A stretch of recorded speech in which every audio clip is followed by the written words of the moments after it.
importante, mais uma vez, num debate relevante, dessa vez sobre o tema das relações internacionais brasileiras e sua importância na América Latina, né? Acreditamos aqui na fundação, cada vez mais isso aparece de uma forma mais óbvia para todos, que se o Brasil não tiver um projeto para essa questão da América Latina e não tiver um projeto de sua inserção externa que ultrapasse, inclusive, a questão da América Latina, nossa potencialidade de crescimento econômico e social vai estar muito diminuída, né? Então, temos que, é um tema dos mais relevantes, não é um tema do dia a dia, não é um tema da conjuntura mais próxima, mas é um tema que projeta e fundamental para o futuro aqui da sociedade brasileira, e é fundamental que a gente coloque esse debate na ordem do dia, cada vez mais, já fizemos alguns, vamos estar fazendo outros, né? Ou seja, ter um projeto, ter uma estratégia, conhecer profundamente os temas que dizem respeito às relações internacionais latino-americanas, as relações sul-sul, isso é fundamental para a sociedade brasileira. Essa é a nossa visão aqui na Fundação de Economia e Estatística. Então, saudamos mais uma vez a presença de todos, saudamos o debate em si com relação a esses temas, onde vai se desenvolver em 2 dias, né? Temos o nosso painel de hoje, com a presença do professor Carlos Eduardo Carvalho e os comentários do professor André, né? E certamente isso vai ser bastante interessante. O professor Carvalho, já quero agradecer desde já a sua presença, um dia frio como esse, né? Nos brindando aqui com a sua visita a Porto Alegre, né? A última vez que nos vimos, já faz um bom tempo, foi lá nos debates também sobre questões internacionais em relação ao fluxo de capitais estrangeiros, que deu uma acalmada e agora esse debate tende a retomar, né? Eu estava vendo outro dia no FMI, lá, no Financial Times, desculpe, que já Jackson Hole, né, está tendo um debate novamente sobre a questão se o capital estrangeiro, se foi correto deixar entrar tanto capital estrangeiro nos países emergentes ou não. Claro que esse debate sempre vem na hora que os Estados Unidos estão ameaçando subir a taxa de juros, né? Isso é recorrente. Parece nosso debate regional aqui, né? Todo mundo lembra que tem que ter barragem quando tem seca, né? Depois já era, né? Depois que já teve a seca, então, né? Aqui também é a mesma coisa. Na hora que o capital começa a sair, todo mundo acha que não devia ter entrado, né? Mas tudo bem. Isso aí é um outro debate, a gente pode fazer em outro momento. Certamente ele vai voltar esse debate. Então, agradecendo, vou passar a palavra para o Vítor para fazer a apresentação do seminário de hoje e convidar desde já a presença de todos no seminário de amanhã, né? Lembrando também que o debate ganha uma importância conjuntural ainda mais importante e relevante na medida em que temos mudanças na área internacional aí, da diplomacia brasileira, mudanças importantes e, do meu ponto de vista, inclusive, desejáveis, né?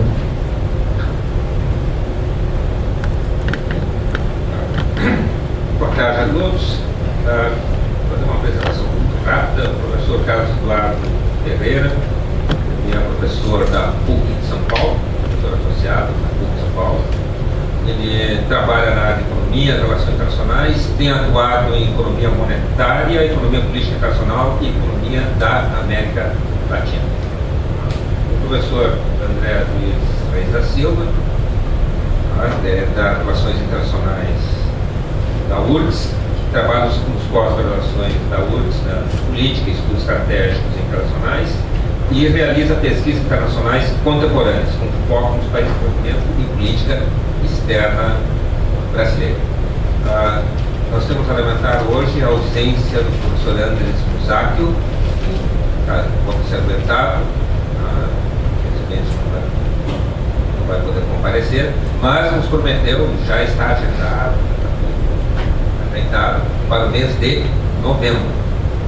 Também gostaria aqui, particularmente, agradecer a companhia e nos fez ótimas sugestões do título desse conjunto de palestras que teremos nesses 2 dias. Então, o palestrante Carlos Eduardo era mais ou menos 40 minutos, talvez um pouco mais, e depois teremos comentários do professor André Luiz sobre a exposição até 15 minutos, se for um pouquinho mais, acho que nós somos um tempo mais ou menos até às 5 horas da tarde, mais isso. Tá? Então, com a palavra do professor Carlos Eduardo, então, bom proveito para todos nós.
Eu procurei fazer uma revisão muito grande, muito sistemática de tudo que eu tenho trabalhado nesses assuntos, lido, pensado, e organizei aqui um roteiro de problemas, certo? De questões, que é o que eu vou apresentar para vocês, apontando pontos, destacando pontos que me parecem ser fundamentais de pesquisa e de reflexão para todos nós que somos interessados na posição do Brasil na América Latina, na posição da América Latina no mundo e no conhecimento do capitalismo contemporâneo, como ele está organizado. São 3 questões que eu vou abordar. A primeira delas é tentar discutir algumas coisas que me parecem relevantes no que se refere à estrutura produtiva do capitalismo contemporâneo, tipo de organização das empresas e que implicações isso traz para o regionalismo. A segunda questão é um aspecto muito importante do atual quadro de crise, que é o fato de que esta crise, pelo menos o que nós conseguimos ver até aqui, ela é muito séria, muito grave, que é uma obviedade, porém ela continua se desenvolvendo dentro de um quadro em que existem centros de poder e de coordenação tecnológica, financeira e monetária muito poderosos, ou seja, nós não estamos nos anos 30, nós estamos numa época de grande poder desses centros. Obviamente, os Estados Unidos como centro hegemônico, mas também a China e também a União Europeia, ou mais especificamente a Alemanha, com uma certa diferença que existe aí dentro. Então esse é o segundo ponto, né, a presença destes centros. E o terceiro, que é uma área que eu trabalho mais especificamente, que é a questão das dinâmicas monetárias internacionais dentro deste quadro. Ou seja, como é que está hoje a questão da hierarquia monetária no mundo e que implicações que isso tem na nossa discussão de regionalismo. Então, antes de entrar nos 3, eu queria fazer um comentário que eu acho muito importante de início, que é lembrar algo que certamente todos vocês sabem, conhecem, já estudaram isso, né? Essa tendência que nós chamamos nas últimas décadas de globalização ou de integração financeira internacional, enfim, um fenômeno para o qual não há nomes consensuais e a conceituação é deficiente, pouca gente define o que é globalização, o que é internacionalização. Nós já discutimos isso bastante. Lembrar que este processo ele pode ser entendido como um desdobramento das tendências, vamos dizer assim, constitutivas do capitalismo. Nós podemos tirar uma linha lá do Manifesto de 1848. dizer que é isso que se desenvolve, né? O capital unificando o mundo, destruindo barreiras. Podemos pensar dessa maneira, podemos pensar no que está acontecendo hoje como uma reversão de um mundo muito específico e que agora nos parece muito curto quando a gente olha da agora, que é o mundo de Bretton Woods, um intervalo de 45 a 70 e poucos, em que a ordem mundial se baseava no insulamento dos países e no reconhecimento das proteções financeiras e, enfim, um pacto social muito rígido em torno do pleno emprego. Tirando este intervalo, nós podemos dizer assim, o capitalismo voltou a ser o que ele era. Portanto, a nossa época é uma inversão muito grande em relação ao mundo de Bretton Woods, mas não tanto em relação ao mundo pré-1914. Né? Isso é um debate que dá um seminário inteiro se discutir. Né? Mas é muito importante, eu pretendo deixar claro por que eu estou fazendo esta explanação. E também nós podemos pensar numa outra alternativa, que é dizer que este mundo desta globalização aqui é algo inteiramente original ou parcialmente original, mas suficientemente original para nós dizermos que se trata de uma etapa diferente do capitalismo, no qual nós poderíamos citar como fatos a inexistência de um padrão monetário estável, que é algo inusitado que nós pensarmos na história do capitalismo. Nós nunca tivemos isso. Os mais jovens aqui certamente nunca discutiram a sério em algum curso de graduação, em algum seminário, o restabelecimento de câmbio fixo em escala mundial. É inteiramente fora dos termos de discussão. Mas nos anos 80 ainda se falava em restaurar Bretton Woods, o padrão. Então nós temos uma época nova nesse sentido. E nós temos uma época que, apesar de tudo que se disse no passado, é uma época em que o Estado Nacional tem um poder desproporcionalmente grande na esfera econômica e na esfera monetária. Ou seja, essa caracterização do mundo de hoje como um mundo neoliberal sempre me pareceu uma coisa a ser tratada. Esse termo neoliberal para mim sempre foi um conceito a ser usado com parcimônia e com cautela, porque ele virou uma ofensa e não é um significado. Penso que talvez um dos poucos argumentos sólidos que sustentam a pertinência desse conceito de neoliberalismo é justamente a somatória, ou a somatória contraditória de um mundo que é liberal, mas no qual o papel do Estado é absolutamente desmesurado em relação ao que era o liberalismo tradicionalmente, seja por qual critério se possa medir isso. Né? Então nós temos aqui uma caracterização que eu estou fazendo, que é um pano de fundo no qual eu tentei, né, situar estes problemas que eu vou levantar, essas três questões, e dizer o seguinte, que dentro desta possível peculiaridade da nossa época, ou dentro desta peculiaridade definida em relação à ordem de Bretton Woods, ou seja, nós sabemos que há dois movimentos muito fortes em curso nas últimas décadas. Isso também não tem nada de novo. A minha proposta é tentar trazer isto para a agenda de hoje, de 2013. Né? Nós temos um movimento de internacionalização avassaladora, que nós todos conhecemos, da estrutura produtiva, financeira, etc. Seja como volta ao século XIX, seja como mudança, enfim, isso é um dado. E, ao mesmo tempo, o fortalecimento de propostas e espaços peculiares, que é o que dá essa ideia do novo regionalismo. Né? Não é apenas o fenômeno da União Europeia, que é o mais notável, mas me parece que é mais ainda do que isso o leste da Ásia, a formação de uma grande área de integração econômica com dinâmica própria, que não se representa como uma área regional na política, ou pelo menos se representa muito menos do que a Europa fez em qualquer momento, e o surgimento de várias propostas de regionalismo pelo mundo, sul da África, sul da América e tal, em cima da qual existe a pressão avassaladora dos Estados Unidos para fazer TLCs, acordos bilaterais de comércio, que são uma negação do regionalismo, envolvendo os membros dos regionalismos. Né?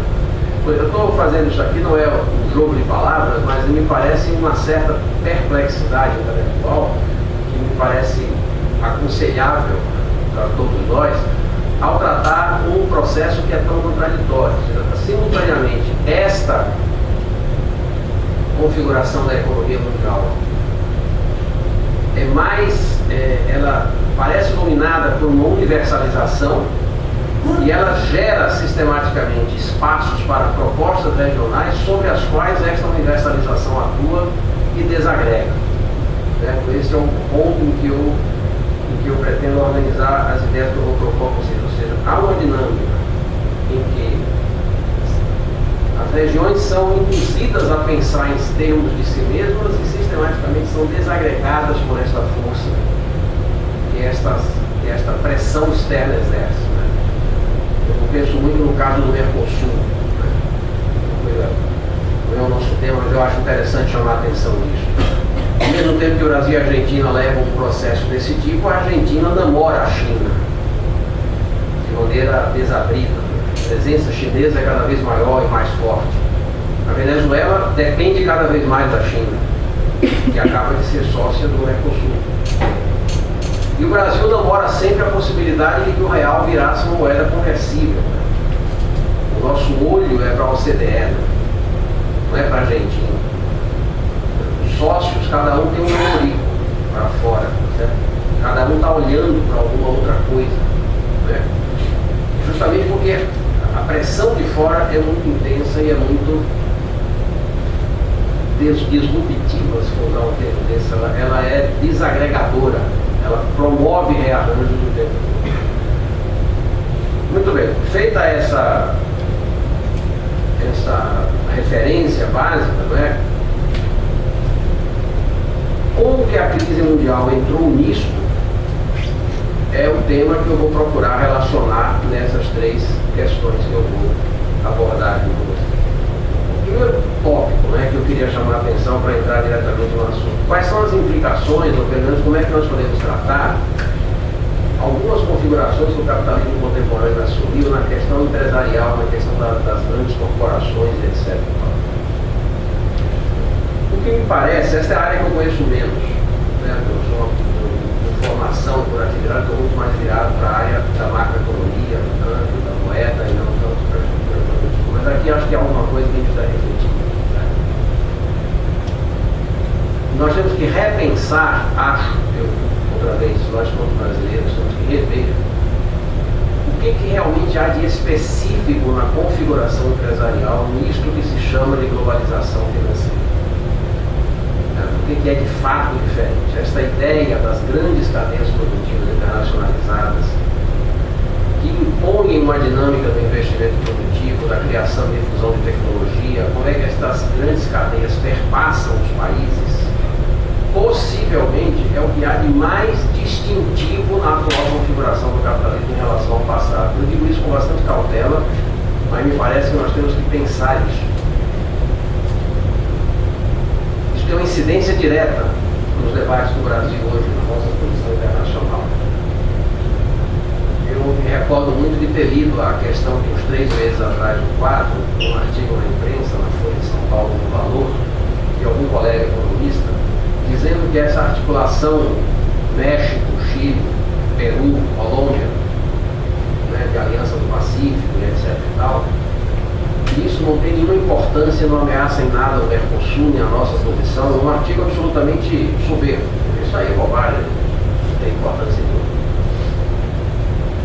E eles apontavam, o autor do artigo apontava, como uma das razões para dizer que isso não tinha importância nenhuma, o fato de que o comércio entre esses países é muito baixo.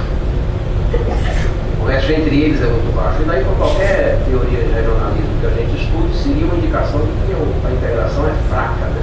De que a possibilidade de um regionalismo é fraca. Que todos eles têm grandes relações com os chineses. Todos os 4, né? E entre si baixíssimas relações. Né? E eu fiquei imaginando o seguinte: será que eles não sabem disso, né? Porque supostamente os seus respectivos governos têm fundações estaduais de estatísticas, né? Que já informaram eles a respeito desses dados. Quando você vai ler os documentos desses 4 países, eles todos estão interessados em saber como é que eles vão se articular com o espaço da Ásia na área de serviço, na área financeira e na área de investimentos muito específicos, em segmentos localizados que se integram neste espaço do leste asiático de maneira, se quiserem usar uma linguagem sempre cepalina, desenvolvimentista de maneira inteiramente subordinada, como fornecedores de commodities. Se nós quisermos trazer para a retórica, pelo menos, dos economistas que defendem esses projetos, que se integram em cadeias de valor industrial que estão localizadas no leste da Ásia, na condição de fornecedores de commodities que, por esta integração, podem ser enobrecidas e podem ganhar valor, que é a aposta do desenvolvimento chileno desde a década de 70, no período Pinochet, né? Ou seja, é como se esses países, esses 4 países, estivessem dizendo o seguinte: a área industrial da Ásia é a área a que nós pertencemos, é a nossa área preferencial, mas simultaneamente, por nós estarmos na América do Sul, nós somos a porta de acesso ao lado atlântico da América do Sul, aonde há uma base industrial que não está integrada com a Ásia, que é a nossa, com a Argentina, e que nós vamos ser a ponte em algumas coisas. Eu estou dando esse exemplo, que é latino-americano, porque ele me incomodou muito quando eu li a respeito disso, olhando o que se passa no debate sobre a indústria brasileira atualmente. Qual é o futuro da nossa indústria em relação a essa estrutura industrial dessas grandes empresas líderes? Colocando de outra forma, nós temos alguma condições de entrar em disputas com este enorme espaço eletroeletrônico da Ásia? Existe espaço para nós aí dentro? Aonde é que nós entramos nisso? Porque as empresas que organizam esses grandes segmentos de ponta, nós não temos espaço aí dentro. Muito bem, nós somos um país gigantesco, em condições de enfrentar um desafio desse tipo. Para os outros países a questão não existe, porque não tem a menor condição em termos de massa crítica econômica, nem demográfica, nem de riqueza natural, nem coisa nenhuma, né? O ponto, essas estruturas empresariais que organizam mundialmente a produção, que controlam os fluxos tecnológicos, que controlam a taxa de investimento, elas são uma espécie de antítese da possibilidade de regionalismos conduzidos pelos Estados nacionais.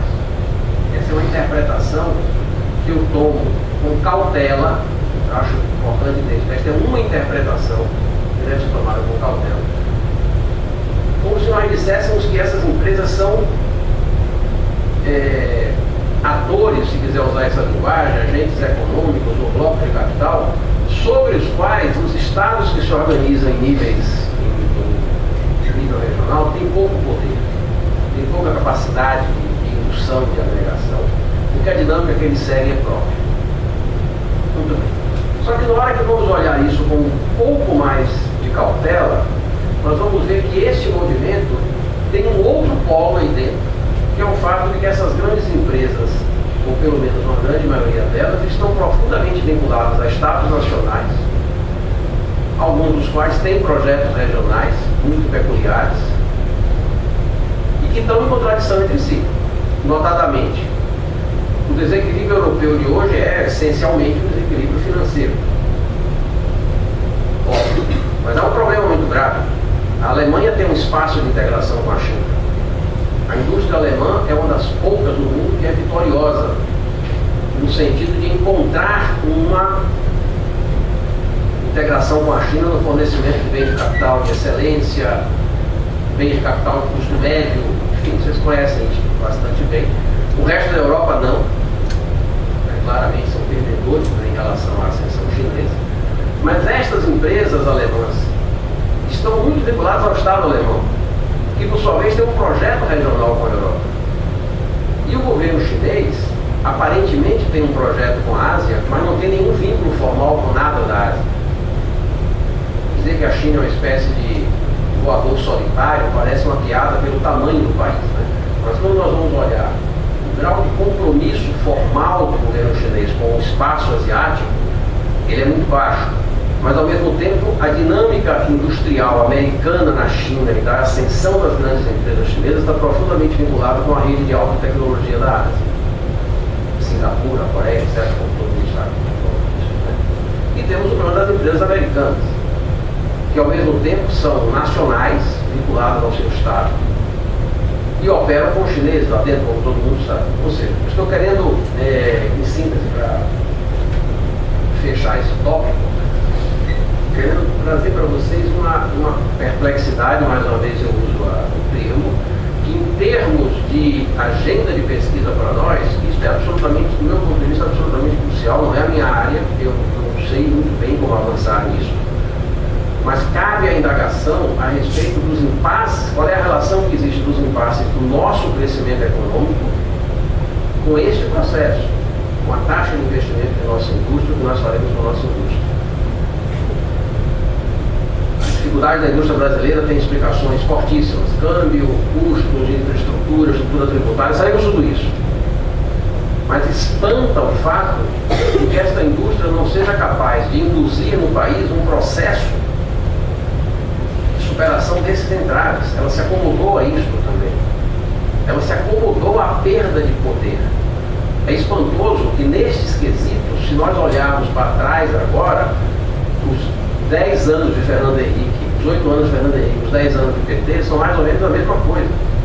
Câmbio valorizado, estrutura tributária ruim, infraestrutura precária, enfim, todas as mazelas do país que a indústria se queixa são as mesmas. Então, aparentemente há um processo de que a indústria brasileira não encontra uma possibilidade ou um caminho de se lançar no rumo próprio e se acomoda à presença dessas grandes correntes das empresas nacionais aqui dentro. E a Argentina faz o mesmo, um pacto conosco, preso nesta situação em que nós estamos mais ou menos impensados por essa estrutura técnica, enfim, essa quantidade de problemas enorme. Isso é um tópico, né, só para concluir.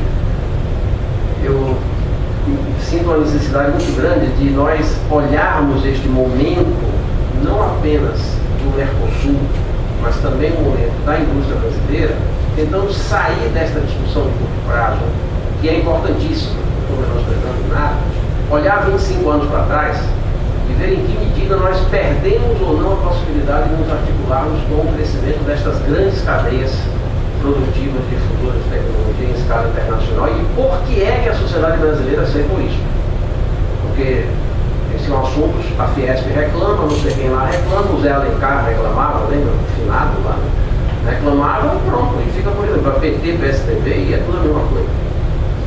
E segue, como se nada está em câmbio, uma coisa.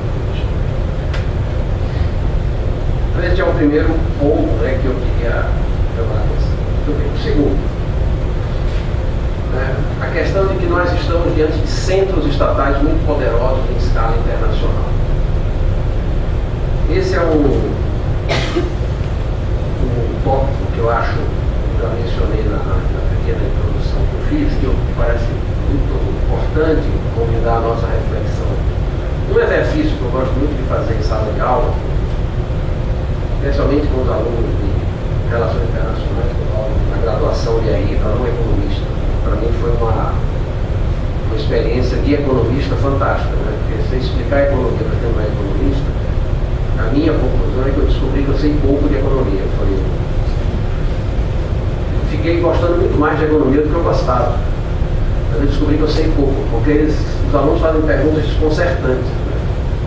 Não são... Eu sempre digo a eles no começo do semestre: vocês falem o que vocês quiserem na aula, porque vocês não são capazes de fazer pergunta idiota.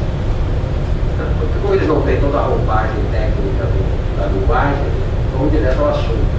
É que nem eu faço com alguns caras da política. Né? Você faz uma pergunta desconcertante, o sujeito para, né?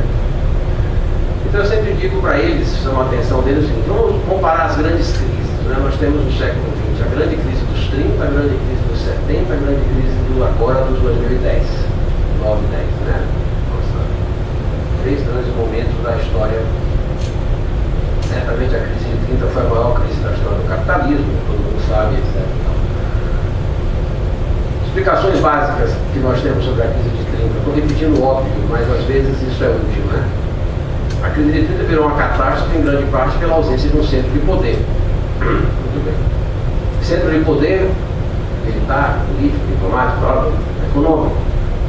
Os Estados Unidos não conseguia governar a economia mundial, a Inglaterra não tinha mais condições de fazer aquele velho esquema que se usa para discutir esse assunto. O ponto, né, que eu acho que vale a pena pensar: não havia naquele momento um centro de poder mundial com capacidade de pôr ordem na economia mundial. Por ordem na economia mundial significava o quê? Ter uma moeda de confiança, ter um centro financeiro de confiança, ser capaz de fazer sacrifícios, abrir a sua economia para os outros, pagar perdas dos outros, botar ordem no dar dinheiro. Isso aí. Diferença fundamental da crise atual para aquela, antes de colocar essa pergunta, vamos olhar a crise de 70. Há um belíssimo texto do Aiken Green, que saiu na Foreign Affairs, muito curtinho, 10 páginas, que eu fui muito sala de aula, 30 e 70, as diferenças entre as coisas, muito interessante. Alguns indicadores da crise dos 70 são piores que os de 30, e as consequências foram muito menos dramáticas. Os Estados Unidos, poucos anos depois, não apenas se reinventaram todos os pontos de vista, como destruíram a União Soviética. O espaço de tempo que vai entre a crise dos anos 70 e a derrocada do regime soviético é de pouco mais de 10 anos. E é uma das maiores, digamos assim, um dos maiores equívocos dos cientistas sociais do mundo inteiro não terem previsto que a União Soviética implodiria como um castelo de cartas. Um dos maiores acontecimentos, talvez mais malucos da história. Um país com aquele poder que simplesmente desmilinguiu. Estado que entrou em colapso, acabou, ninguém viu. A distância que vai da quebra de Bretton Woods para a ascensão do Gorbachev é menos de 15 anos. Pergunta que nós temos para os anos 10 agora. Os Estados Unidos têm condições de fazer isso? Novamente? Pergunta me parece de grande fôlego, fundamental para nós pensarmos, porque atravessa todas estas questões que nós estamos falando aqui. E secundariamente a isso nós temos o caso chinês. Eu não vou entrar de maneira nenhuma em qualquer tentativa de fazer previsão sobre isso, porque eu não me sinto qualificado para tanto. Posso colocar alguns parâmetros de análise. Então eu diria o seguinte: eu não vejo nenhum sinal de que haja decadência irreversível dos Estados Unidos, de que haja declínio irreversível do poder americano. Eu não vejo. Os Estados Unidos estão se reciclando, os sinais são de que eles estão conseguindo. Não sei que fôlego neste processo, e me parece, o quanto eu consigo, parece ter uma coisa meio cretina para quem pretende fazer ciência social. Então a gente pode substituir o parece por um termo mais elegante, né? Dizer, as evidências apontam, né? E a China continua jogando a carta fundamental de continuar se desenvolvendo sob a hegemonia dos Estados Unidos. Eu acho que isso é algo que eu coloco aí 70% das minhas fichas. Né? A opção chinesa não é de confronto com a hegemonia norte-americana, deve ser a aposta de ficar mais alguns anos vivendo à sombra da hegemonia dos Estados Unidos. Deixa eles cuidarem do mundo e nós vamos nos fortalecendo. Muito bem. Dentro destes dois eixos, deixa eles cuidarem do mundo e nós vamos nos fortalecendo, ambos estão exercendo uma enorme pressão sobre o mundo no sentido de reorganizar seus interesses, pressionar o mundo por aí. Sendo isto verdadeiro, eu acredito que nós podemos trabalhar com a hipótese de que o desfecho mais provável da atual crise financeira internacional é uma reorganização da economia internacional dentro do padrão que prevalece desde a década de 1990. Bem, isso eu acho uma aposta de risco. Mas se nós nos perguntássemos o seguinte: dentro de 10 anos nós olharemos a crise dos anos 2008 e 2009 como mais uma crise do capitalismo norte-americano financeirizado, do capitalismo norte-americano desregulamentado, do sistema dólar flexível, nós olharemos para mais uma crise desse tipo, ou nós estaremos olhando para uma grande crise que destruiu, que encerrou uma etapa do capitalismo mundial, como a crise de 30 foi. Né? Isso é uma pergunta que me parece interessante montada como exercício. Eu estou na primeira hipótese, eu suponho que seja isso. Né? Sendo ou não, para efeitos práticos, o tema que nos foi proposto aqui, eu trabalho com a ideia de que ambos continuarão como dois enormes centros de poder, tendo um centro secundário a esta altura, que é a Alemanha, e a Europa está em torno dela, disputando espaços, influências e articulações e etc. e tal, pelo mundo afora. Isso significa que Os Estados Unidos tentará manter a sua hegemonia e a China tentará pressionar áreas do mundo para garantir os seus objetivos, basicamente, como todos sabem, segurança energética, segurança alimentar, saída para os mares que lhes permitam garantir o seu abastecimento energético, os Estados Unidos tentando a todo custo reduzir a dependência do Oriente Médio, é o quadro que está aí configurado. Eu estou chamando a atenção deste ponto, desta questão, neste tema que nós estamos discutindo, porque olhando a África, olhando a América Latina, há uma presença chinesa, como eu mencionei lá no começo, que está permanentemente erodindo os regionalismos que se tentam construir nessas partes do mundo. A China é uma espécie de atração sobre países que tentam estabelecer áreas de proteção, talvez seja uma boa maneira de apresentar o regionalismo, né?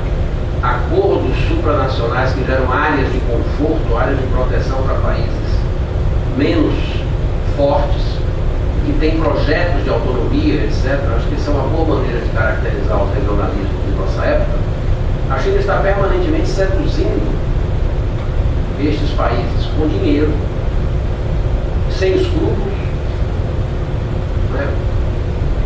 Negócios, não interessa quem é o governante, se é genocida, se não é genocida, tem dinheiro e com condições pesadas. Então está lá.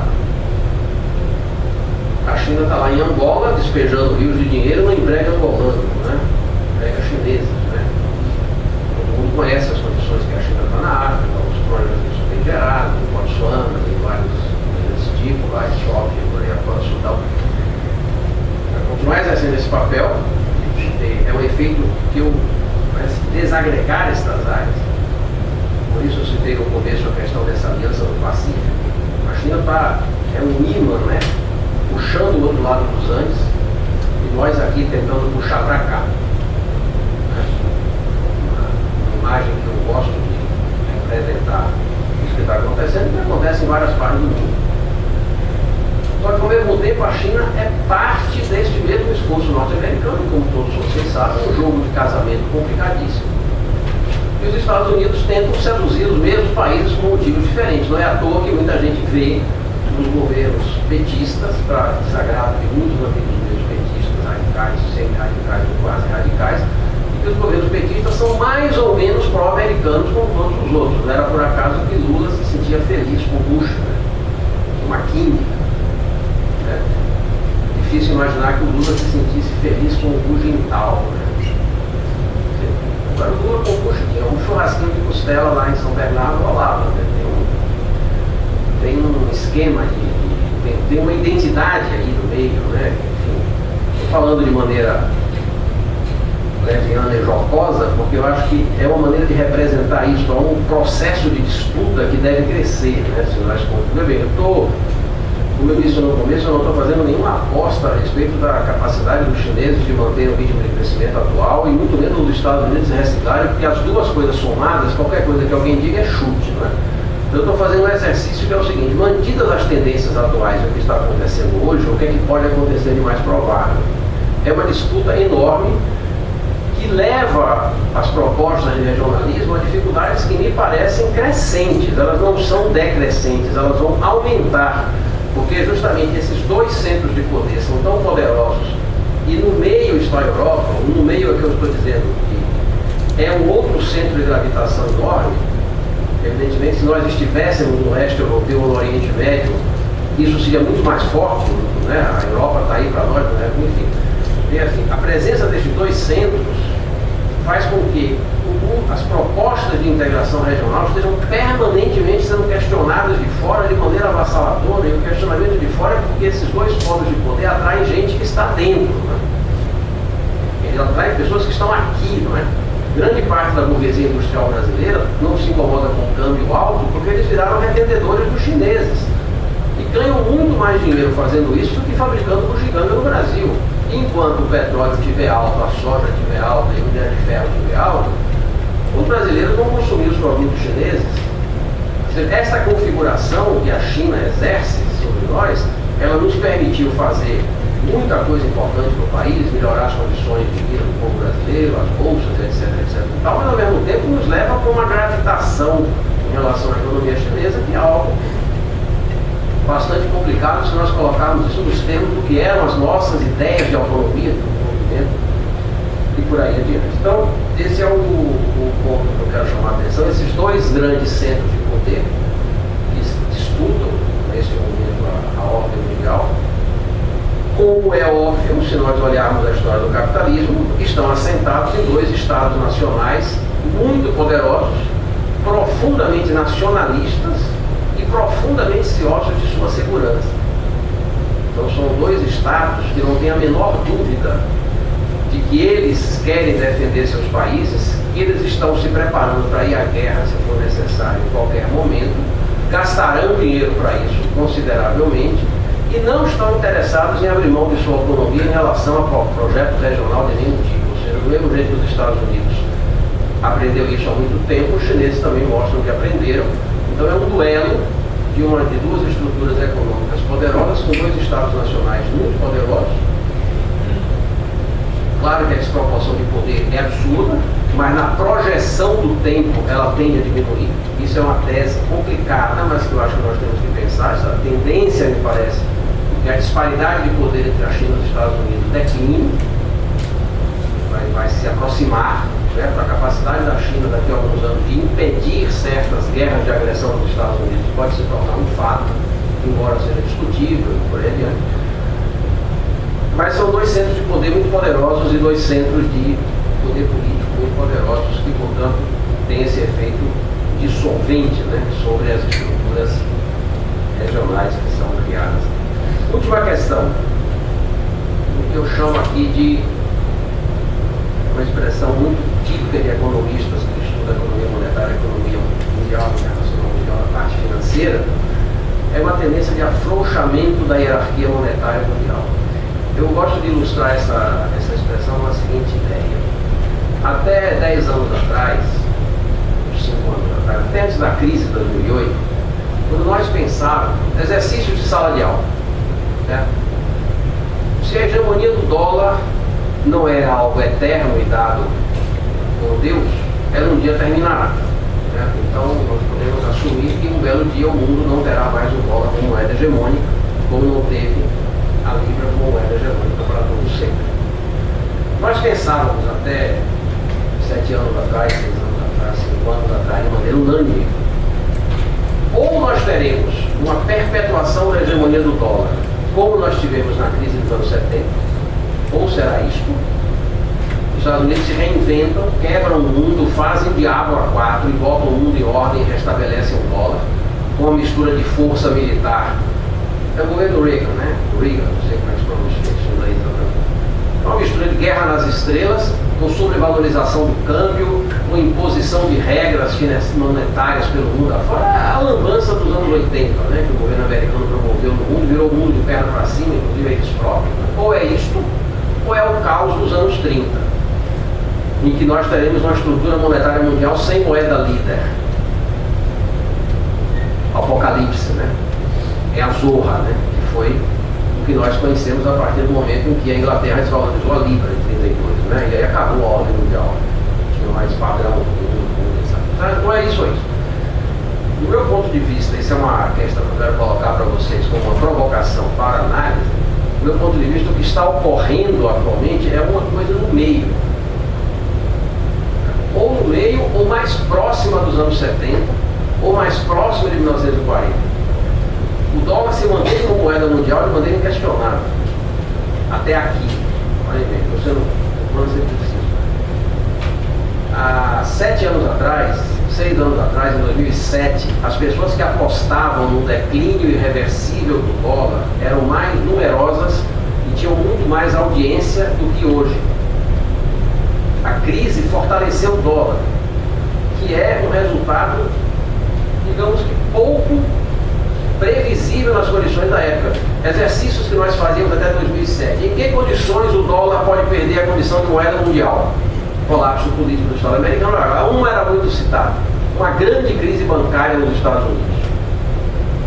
Uma grande crise que coloque sob suspeita limita a credibilidade do sistema financeiro norte-americano para oferecer reserva de valor, para oferecer porto seguro para a riqueza, né? Para oferecer à grande riqueza mundial uma âncora. Isso nós dizíamos até no eu disse isso muitas vezes. Certo?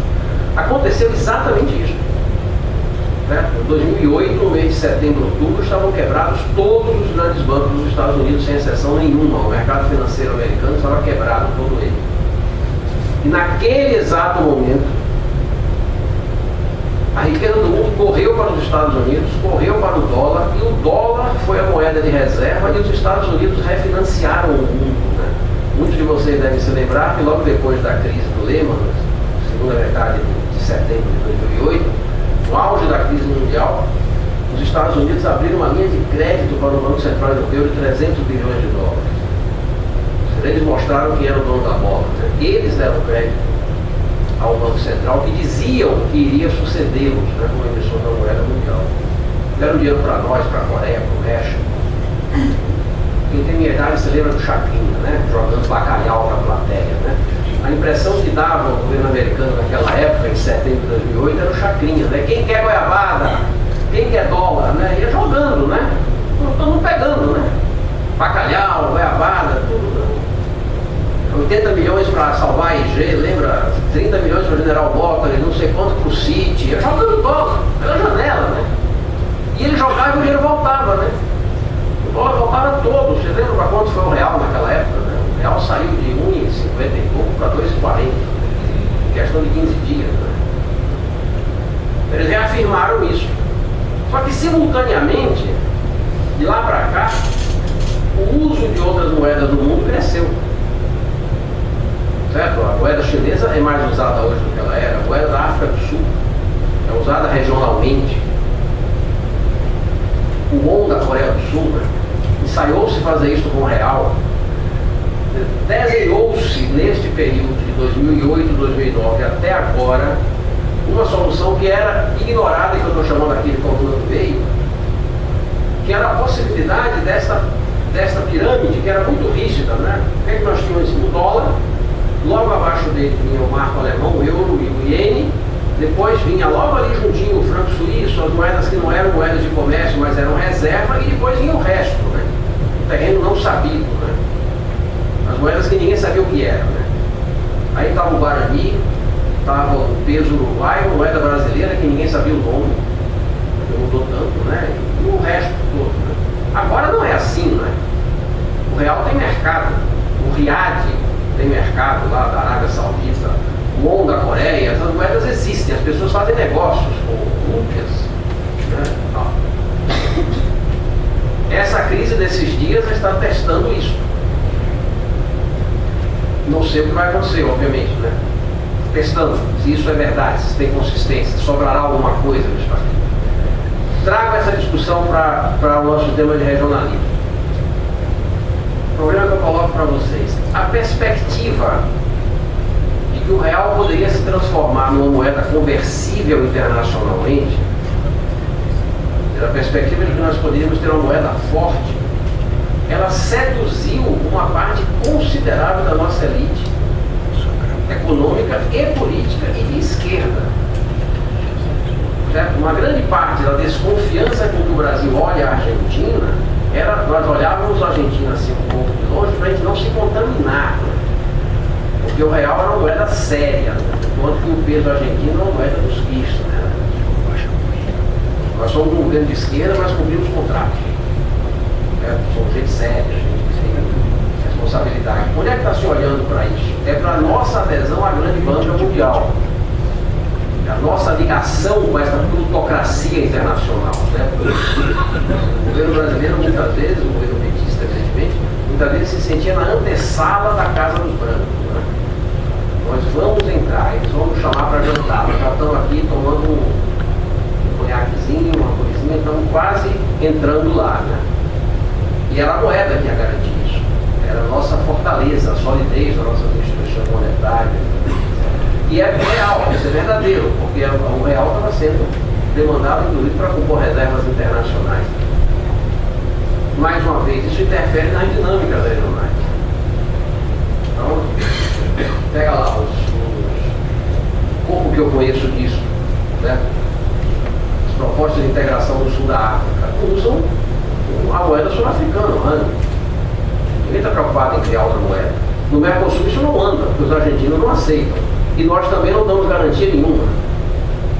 Tem esse problema, né? O Brasil nunca quis se meter num acordo regional que envolvesse bancar o risco argentino.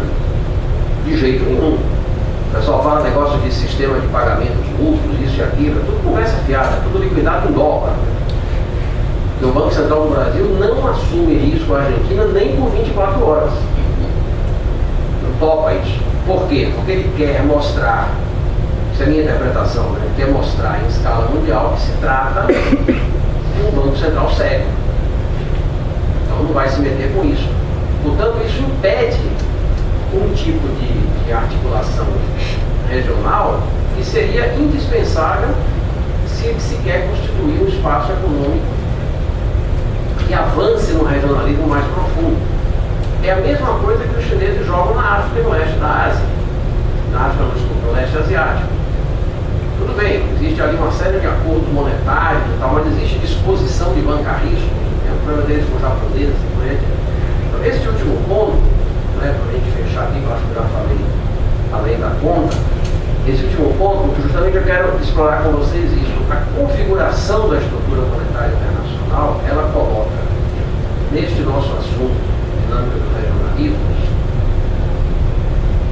uma tendência que me parece a mais forte, que é da possibilidade das potências médias dos países com estatuto médio de poder e dinâmica econômica serem muito mais tentados a um voo solo em direção a níveis superiores da hierarquia monetária mundial do que exatamente uma articulação com os degraus de baixo, certo? Em termos de como pensam a sua inserção internacional, como é que eles pensam o seu posicionamento internacional, o que, do meu ponto de vista, complica enormemente essas questões todas do que vai ocorrer com o regionalismo. Eu vou parar aqui, como eu disse a vocês, o que eu procurei expor aqui aproximadamente a maneira como eu consigo organizar as dúvidas, as questões com que eu debato com meus colegas, com meus alunos na minha universidade, né, que eu procuro passar adiante, são muito mais dúvidas, né, do que tese organizada, do meu ponto de vista, são roteiros de pesquisa, né, e de indagação, que eu espero que tenham sido úteis e que suscitem discussão entre nós. É isso. Obrigado.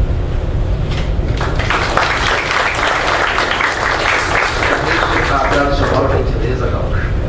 Depois dessa saraivada de dúvidas, então, tarefa do André.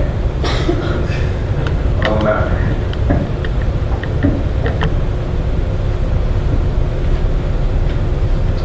Em primeiro lugar, boa tarde a todos.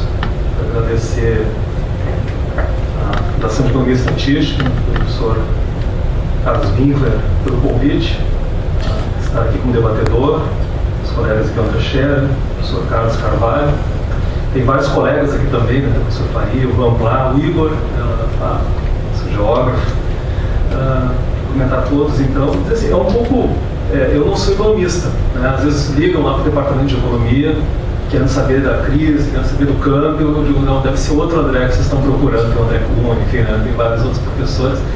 Mas, como eu estou no departamento de economia, a gente vai pegando de ouvido algumas coisas, né, nos comentários, aquele de corredor que é assim as contas, né, que é mais a impressão pessoal, que é bastante interessante. Mas, de fato, a minha leitura sobre regionalismo, sobre o sistema internacional, é baseada, enfim, na minha formação, né, que é história, ciência política e relações internacionais. É a partir daí que eu faço as perguntas, mas é claro, para a área econômica, mas é claro que a gente sempre considera que há um vínculo muito forte, digamos, entre economia, Estado e o poder internacional, né? Há uma simbiose aí, embora a gente tenha que decantar e sempre separar os dois, porque há diferenças qualitativas entre os dois, mas há pontos de simbiose muito fortes. Assim, o professor colocou uma série de questões, fez uma série de questionamentos. Eu fiquei pensando, mas eu tenho que perguntar e tenho que responder, né? E a minha vontade é tentar responder junto, né, enfim, algumas questões. Eu vou partir de um comentário sobre o jornalismo, sobre a política brasileira, para depois a gente levantar algumas questões, né? Enfim, a gente teve ali um longo período desenvolvimentista, todos os senhores conhecem, enfim, podemos discutir se começou 30, 40, antes ou depois, mas que se acoplou diretamente à nossa política internacional, né? Aglutinou a elite, de certa forma, militar, econômica, política, empresarial do Brasil, né, dentro de um determinado projeto de transformar o Brasil numa potência industrial, né, com capacidade de converter essa indústria civil em indústria militar se necessário, para o Brasil se desenvolver, se modernizar, né, isso passou ao longo de décadas, oscilando entre mais associado ao capital estrangeiro, impulsos mais nacionalistas, enfim, e a gente construiu um patrimônio diplomático associado a isso, né, bastante poderoso, bastante vigoroso ao longo das várias décadas, mas que entrou num período ali nos anos 80 de contradições, né? Esse patrimônio diplomático não conseguiu ser executado, tem muitas, até diretamente associado à nossa crise da dívida externa, por exemplo. A diplomacia ficou muito mobilizada em função disso, o Estado brasileiro se fragilizou, e todos os senhores conhecem, né, chamada década não liberal. Como é que isso acabou entrando na nossa política externa? Nós olhamos para o mundo com o fim da Guerra Fria, fim da União Soviética, com a ideia de que o mundo da globalização, a palavra da moda na época, né, era de certa forma uma espécie de otimismo em relação ao sistema internacional, que a coisa agora ia melhorar, né, que nós teríamos um período de paz, alguns chamam inclusive de uma visão kantiana do mundo, né, de nós viríamos uma era de paz e de prosperidade, e que a globalização traria oportunidades para nós. Né? E um certo pessimismo em relação às capacidades brasileiras, capacidades nacionais. Ou seja, o Brasil não pode enfrentar os grandes como tentou enfrentar antes, né? Usando, por exemplo, um certo tom provocativo em relação aos Estados Unidos. Nós temos que nos associar aos grandes e aos vencedores, nada de andar com o perdedor. Então vamos nos afastar um pouco, né, do continente africano, naquele momento considerado perdedor nos anos 90, vamos nos afastar do Oriente Médio, né, cujo grande símbolo naquele momento era a guerra do Golfo, era o Iraque, né, tomando uma surra dos Estados Unidos mostrando sua força. E o Brasil, então, qual é o nosso horizonte? Nosso horizonte são os vencedores, né, que é Estados Unidos, que é a Europa e que é também o Japão. Né? E fizemos algumas apostas ali, muitas delas acabaram se mostrando inadequadas, de certa parte. Né? O Brasil fez isso ao longo de uma década inteira, né? Nós abrimos nossa economia, nossas taxas caíram, né, rapidamente. Nós olhamos para o Mercosul, não com uma ideia de reforço regional, mas com uma ideia de se inserir rapidamente na globalização.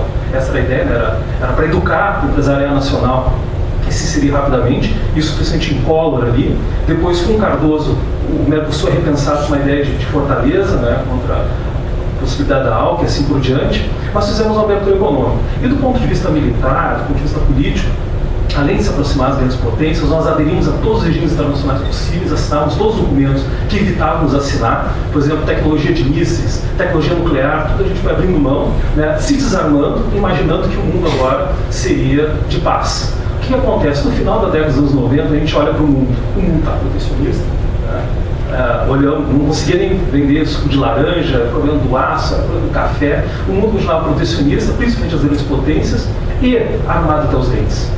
E essa foi a sensação da frustração que nós tivemos ali na virada dos anos 90 para os anos 2000. Né? A ideia de que a gente tinha feito o dever de casa, né? Seguimos a receita que mandaram a gente seguir e os outros não seguiram. Então começou a se criar internamente meio diplomático, meio militar, né? Inclusive entre a esquerda e a centro-esquerda, uma espécie de pequeno consenso a respeito de que o Brasil tinha que mostrar de novo a sua positividade, que ele era grande, que ele tinha um peso. Né? E o grande cálculo que se fazia era o seguinte: se a gente pegar as listas dos top 10, né, ou seja, os 10 mais, os 10 países que têm maior população, Igor, né? Quais são os 10 países que têm maior população?